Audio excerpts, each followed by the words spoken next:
Si. Ah voilà, c'est bon, ça marche. Ça marche, c'est bon. Ah désolé. En plus, il vient de me dire le 3, le rouge, mais j'ai pris le jaune, vous voyez. Ah là là, terrible, hein, c'est bullois. Catastrophique. Bon, et ça me fait trop plaisir d'être ici avec vous. Bonne fête du 1er août. Je ne sais pas pour vous, mais moi, je suis fier de mon pays, particulièrement pendant ces bientôt 2 années, c'est assez déprimant, 1 année et demie de Covid, parce que j'ai mes beaux-parents qui sont en Angleterre, j'étais notamment en France aussi dernièrement, et je vois à quel point notre Conseil fédéral est sage, je trouve, dans les décisions qu'ils prennent. Alors, on peut critiquer certaines choses, mais je suis vraiment fier de mon pays, je suis fier d'habiter là, et c'est cool de pouvoir le fêter le 1er août. Vous êtes d'accord avec moi? Trop bien. Vive la saucisse. Saucisse de veau. Ah non, saucisse de Genève, non, ça n'existe pas. Bref, moi, quand je pense... il y a 2 raisons pour lesquelles je viens à Genève, généralement. Je suis venu voir une fois un match dans le stade de la Praille, mais généralement, pourquoi je viens à Genève, c'est d'abord, des fois pour venir à ICF, prêcher 1 fois par année, c'est un petit peu ma petite tradition. Puis l'autre raison, c'est pour venir prendre l'avion. Hein, vous vous souvenez de ce feeling de prendre l'avion, de se retrouver dans un aéroport avec tous les petits trucs qu'on a l'habitude, certains qu'on n'aime pas, etc. Et moi, ce que j'aime dans les aéroports, c'est analyser les gens. Donc les gens, c'est-à-dire déjà mon couple. Je me souviens de 2-3 petites prises de tête dans l'aéroport de Genève. Voilà. C'est un endroit, c'est hyper intéressant d'analyser les gens parce qu'on est dans un endroit nouveau, un endroit qu'on ne connaît pas trop. En même temps, on est stressé. Toujours, on est stressé. Je ne sais pas pourquoi. Mais il y a toujours ce petit stress. Et si on loupait l'avion? Et en même temps, on se réjouit. Parce que généralement, quand on va prendre l'avion, c'est pour aller à un endroit où on se réjouit d'aller. Généralement. Du coup, c'est un peu un mix qui est intéressant.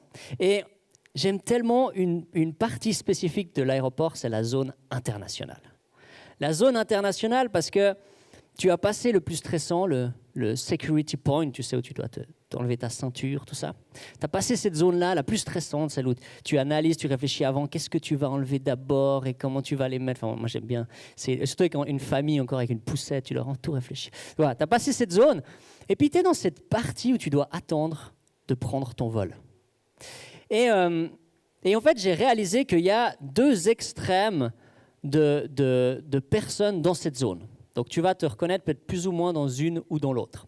La première extrême, c'est les personnes qui sont stressées. Je vais appeler les stressés. C'est-à-dire ces personnes-là, le concept d'arriver 2 heures en avance à l'aéroport, c'est pas une théorie. Okay, c'est quelque chose qu'on prend au sérieux. On met encore 1 heure de marge au cas où il y a un problème de route. Du coup, ils sont là très très tôt. Et du coup, quand ils arrivent dans la zone internationale, il n'y a pas l'info du gate. Du coup, ils se mettent à un endroit pour boire un truc, mais ils se mettent à un endroit où ils peuvent voir le panneau. Comme ça, ils savent quand il y aura le gate. Et puis, après, dès qu'il y a l'info du gate, ils vont directement là-bas et ils s'asseyent sur les chaises devant le gate, prêts à bondir dès qu'on les appellera. C'était les champions avec EasyJet quand il n'y avait pas encore les places attribuées. Parce qu'ils arrivaient dans l'avion, ils pouvaient choisir leur place. Tu vois, les derniers ou pas. Donc voilà, les stressés. Ensuite, il y a l'autre extrême qui sont les profiteurs. Les profiteurs, c'est ceux qui ont comme objectif de perdre le moins de temps possible. Du coup, ils veulent arriver au gate quand la file est la plus réduite possible. OK ? Et en fait, ils disent des phrases toujours comme tu sais, du temps que tout le monde soit rentré dans l'avion, on a le temps. Ou quand ils ont une valise en soute, ils aiment bien rappeler ce concept de dire l'avion ne peut pas décoller sans qu'ils enlèvent ma valise de l'avion. Donc, ils vont devoir m'appeler pour être sûr que je sois dans l'avion, sinon ça va leur prendre encore plus de temps. Donc, on a le temps, tu vois. C'est les personnes qui aiment profiter. Mon frère, par exemple, il est comme ça, Jérémy, l'ancien pasteur d'ICF Lausanne. Il est comme ça, il aimait découvrir les infrastructures des aéroports. C'est-à-dire que c'est le gars qui était capable de prendre le tram pour changer de terminal pour essayer le nouveau tram. Alors, il nous a donné 2-3 sueurs froides en famille. On était là, est-ce qu'il va arriver à temps ou pas? Voilà. Il avait profité de l'aéroport. Adrien, si jamais votre pasteur, petite info, il est aussi un petit peu dans cette catégorie-là pour moi. En tout cas, il m'a fait flipper quand on a été à Majorque. Le gars, il arrive, je pensais que son train 1 heure avant que le vol décolle, quoi.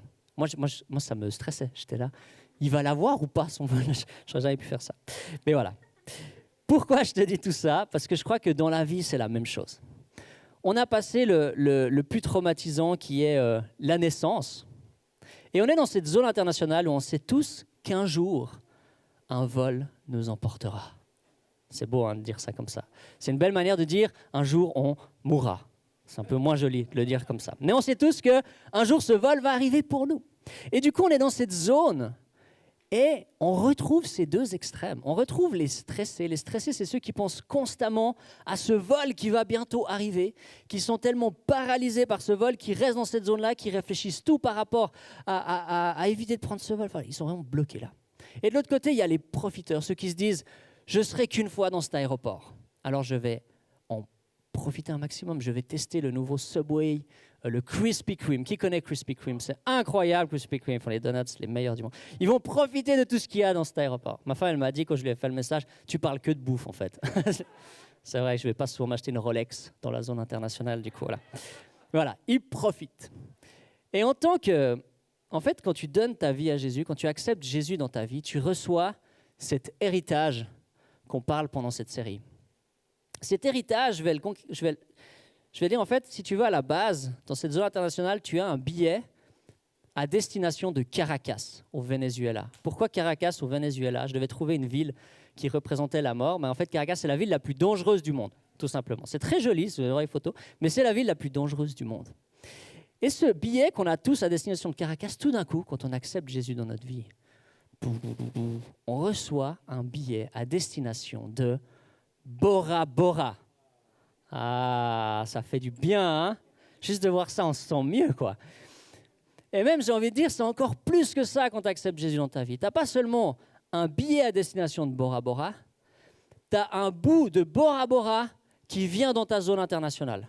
Tu expérimentes déjà le soleil de Bora Bora, le sable chaud, l'eau turquoise. Tu as déjà un bout de ça aujourd'hui. Tu n'y es pas encore, mais tu as déjà quelque chose de ça, tu vois. C'est ça être chrétien. Et du coup, on peut se poser la question, qu'est-ce qu'on fait maintenant? Qu'est-ce qu'on fait qu'on a ce ticket en poche? Est-ce qu'on va au gate, puis on se dit, je me réjouis que ce vol arrive, et puis on attend là? Ou bien est-ce qu'on se dit, on n'est qu'une fois dans cet aéroport, on va profiter au maximum de tout ce qu'il y a? Ben, je vais te dire, mon avis, c'est que c'est aucun des deux. La Bible, elle nous invite ni à être bloqué dans ce gate, à penser que à ça, à être complètement, à arrêter de vivre. Et en même temps, elle ne nous invite pas à dire je vis que pour moi et je profite que pour ma petite bouche. Qu'est-ce qu'elle nous invite, la Bible? Elle nous invite à se mettre au service des autres, à saisir cette liberté pour servir Dieu et pour servir les autres. En fait, quand tu es chrétien, la question de quel est le but de ta vie, c'est une question que tu n'as plus besoin de te poser. Parce que le but de ta vie, je vais le dire de cette manière-là, dans les grandes lignes de ce que la Bible nous montre.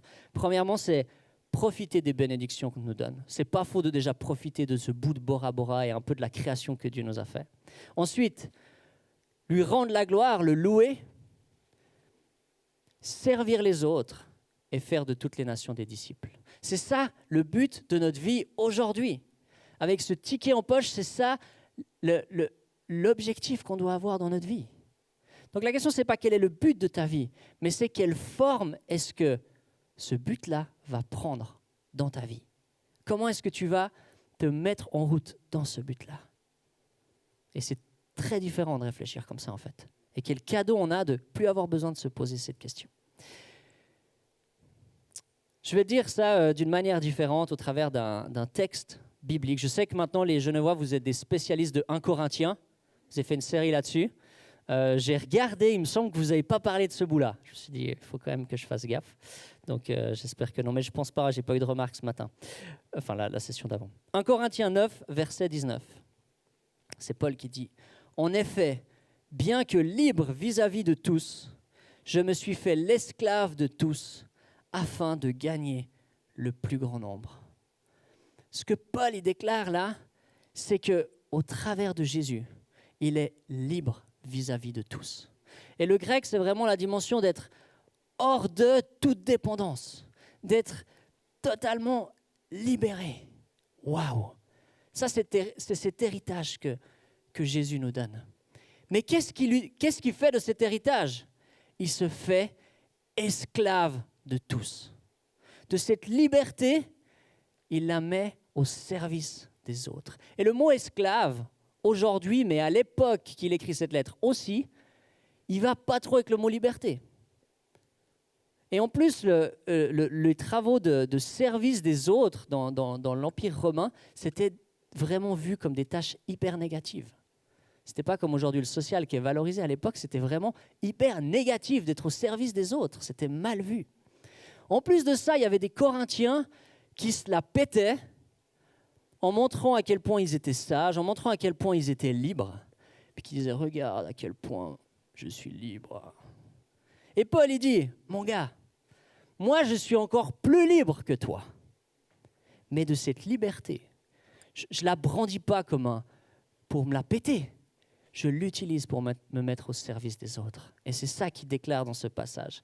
Luther va reprendre ce verset et donner une double affirmation.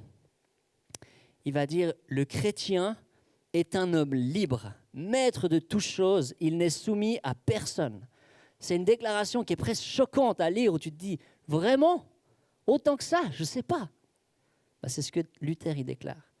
Le chrétien est un serviteur plein d'obéissance. Il se soumet à tous. On pourrait croire que c'est un peu une forme de contradiction, tu vois. Mais c'est la réalité de l'évangile, c'est qu'on est libre. Une liberté que personne d'autre ne peut imaginer avoir de ce qu'on obtient en Jésus. Mais qu'est-ce qu'on va faire de cette liberté ? Comment est-ce qu'on va la mettre en pratique ? Et la suite du passage, Paul il va développer ça. Il va montrer un peu des exemples de à quoi ça ressemble dans sa vie. On va le lire ensemble. Avec les Juifs, j'ai été comme un Juif, afin de gagner les Juifs. Avec ceux qui sont sous la loi de Moïse, comme si j'étais sous la loi, bien que n'étant pas moi-même sous la loi, afin de gagner ceux qui sont sous la loi. Avec ceux qui sont sans loi, comme si j'étais sans la loi, bien que je ne sois pas sans la loi de Dieu, puisque je me conforme à la loi de Christ. Afin de gagner ceux qui sont sans la loi, j'ai été comme faible avec les faibles, afin de gagner les faibles. Je me suis fait tout à tous, afin d'en sauver de toute manière quelques-uns. Et je fais cela à cause de l'Évangile, afin d'avoir part à ses bénédictions. Waouh, quel texte tellement riche. Moi, quand je lis ce texte, j'ai tout de suite une question qui me vient en tête. Peut-être cette question est venue dans ta tête ou pas, je ne sais pas. C'est, ok, waouh, merci Paul pour ce texte magnifique. Mais c'est quoi la limite ? C'est quoi la limite de ce texte ? Est-ce que je peux me droguer avec les drogués pour rejoindre les drogués ? Est-ce que je peux me convertir à l'islam, quitte à renier Jésus, pour rejoindre les personnes musulmanes ? Alors je prends deux extrêmes, ok ? Mais il y a quand même cette question de dire, elle est où la limite ? Est-ce que vraiment on peut y aller pleinement ? Et j'ai trouvé deux éléments de réponse dans ce texte. Le premier, c'est que Paul y rappelle constamment le but. Pourquoi est-ce qu'il fait ça ? Son but, c'est de gagner. Il y a ce mot « gagner » qui revient souvent.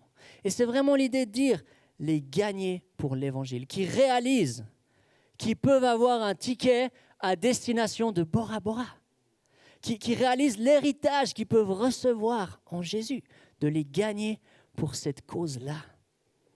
Ça, c'est le premier élément de réponse. C'est ça le but. Donc, à partir de quand est-ce que tu te décrédibilises plus que tu témoignes, en fait ? À partir de quand est-ce que ton message il est plus pertinent ? Ça, c'est le premier élément de réponse. Le deuxième, qui est vraiment intéressant, c'est qu'on voit dans ce texte qu'il y a 3 catégories morales vis-à-vis de la loi. C'est-à-dire que d'abord, il y a les personnes qui sont sous la loi. Sous la loi, pour Paul, c'est les Juifs, ceux qui sont sous la loi de Moïse. Et Paul, il dit, moi, je ne suis pas sous la loi.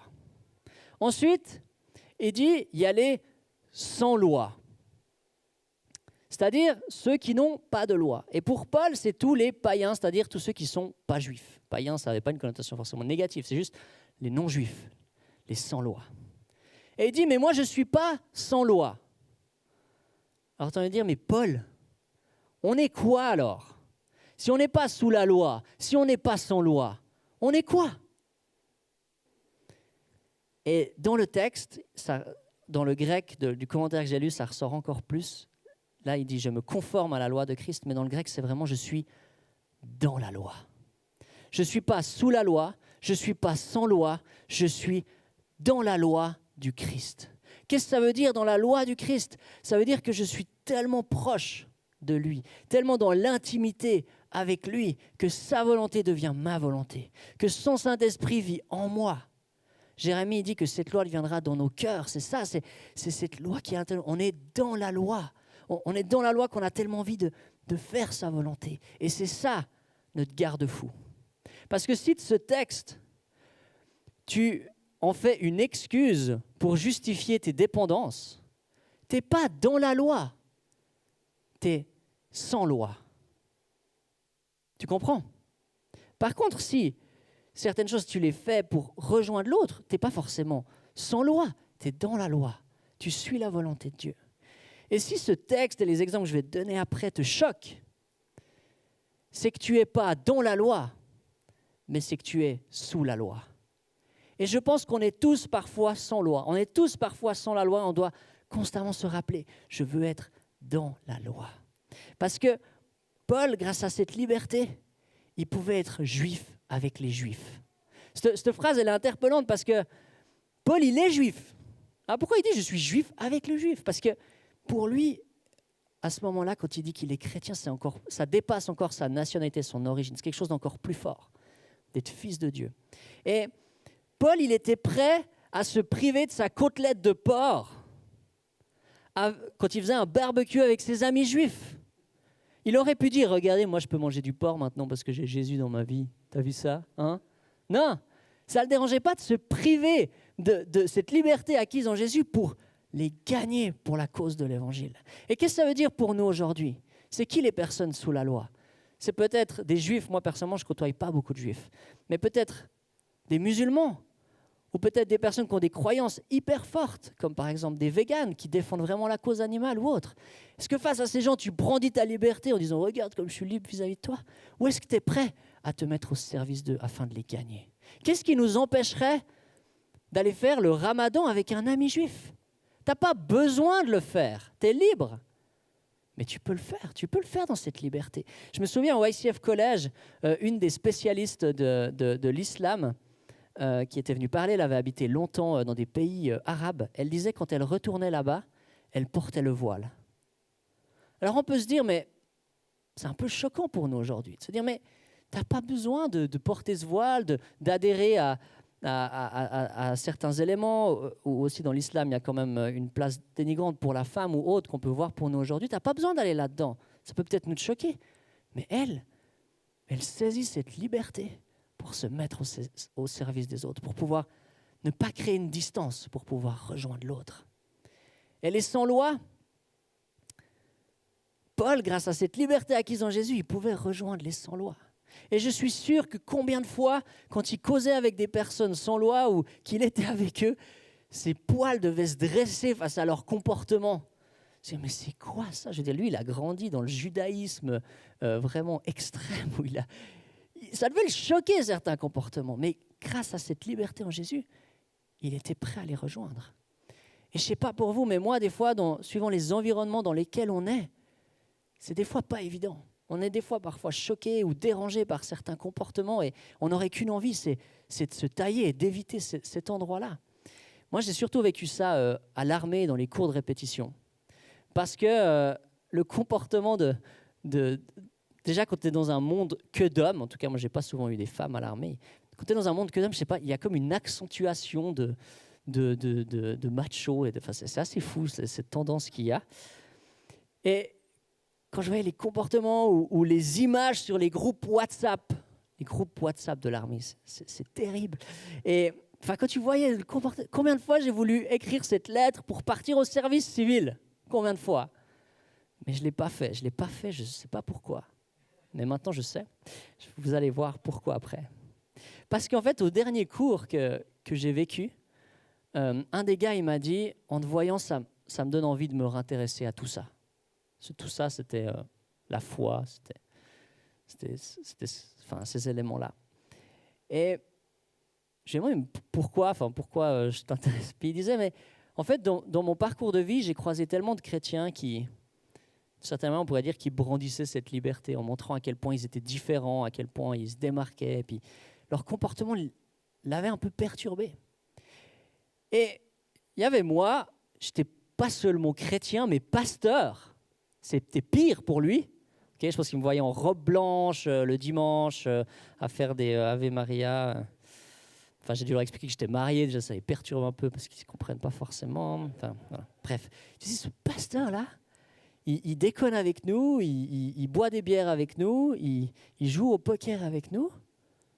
Bah, ça l'a questionné, ça l'a perturbé. Il n'y a pas eu une prière de conversion à genoux, il a commencé à parler en langue. Non, je n'ai pas vécu ça. Mais je pense qu'il y a déjà eu un petit bout dans sa vie, tu vois, une petite graine qui a été semée. Je me suis dit, waouh, là, il y a quelque chose d'intéressant. Est-ce que je veux brandir ma liberté ou est-ce que je suis prêt à la mettre au service des autres? Le texte pour moi qui résume ce message, c'est celui-là. C'est un commentaire sur le passage qu'on vient de lire. Paul a fait abondant de sa liberté afin de donner toute liberté à l'évangile. Paul a fait abondant de sa liberté afin de donner toute liberté à l'évangile. Qu'est-ce que ça veut dire? Ce qui est drôle, c'est que la liberté, il l'a obtenue au travers de l'évangile, tu vois. Mais il abandonne cette liberté qu'il a obtenue au travers de l'évangile pour la mettre au service de l'évangile. C'est tellement puissant. C'est-à-dire pour Paul, la question pour lui, s'il a reçu le ticket de Bora Bora, qu'il a reçu cette liberté, cet héritage, c'est pas seulement pour en profiter pour lui-même, mais c'est pour le mettre au service des autres. C'est pour se mettre au service de son prochain, de partager cette bonne nouvelle. Et j'ai envie de finir avec un témoignage.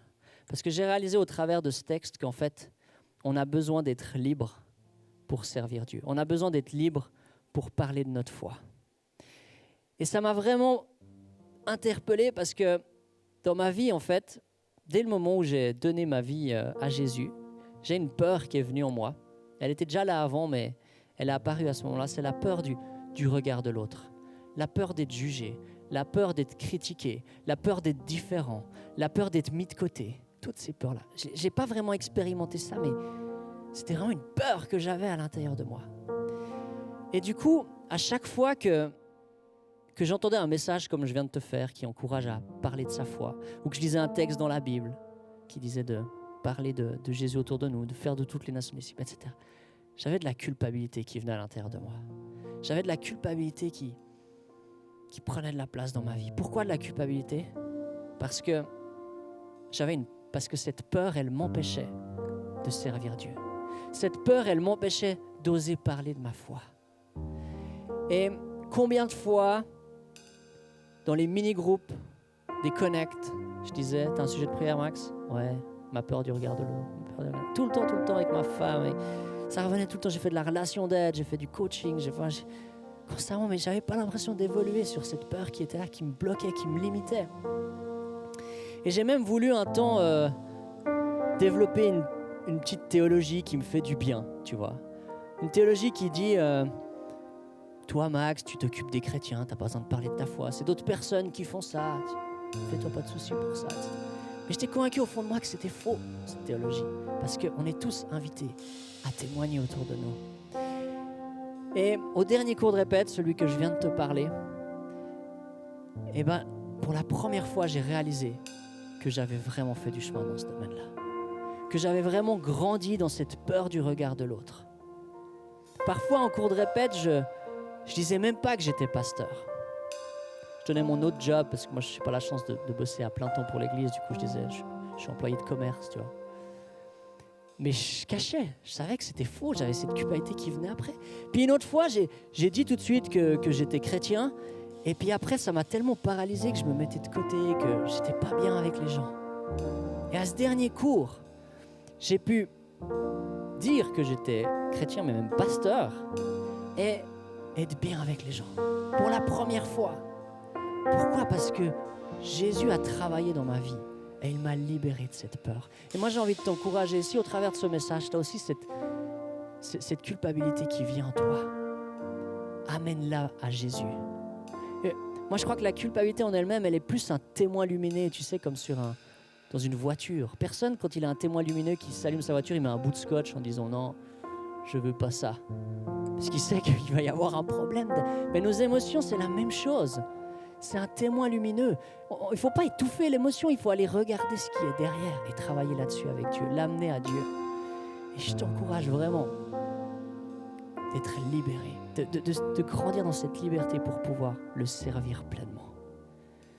Juste envie de prier pour finir ce message et après il va y avoir un tout petit moment de face-to-face où il y aura juste un moment calme où tu pourras réfléchir. Il y aura aussi 2 questions qui seront affichées si tu as envie d'aller plus loin, mais juste vivre ce moment avec Dieu. Ouais, Jésus, moi je veux te remercier parce qu'on n'aura jamais sur cette terre une idée complète de cet héritage que tu nous donnes, de cette liberté que tu nous accordes. Et cette liberté, elle n'a pas été gratuite. Elle t'a coûté la vie pour qu'on puisse l'avoir pour nous aujourd'hui.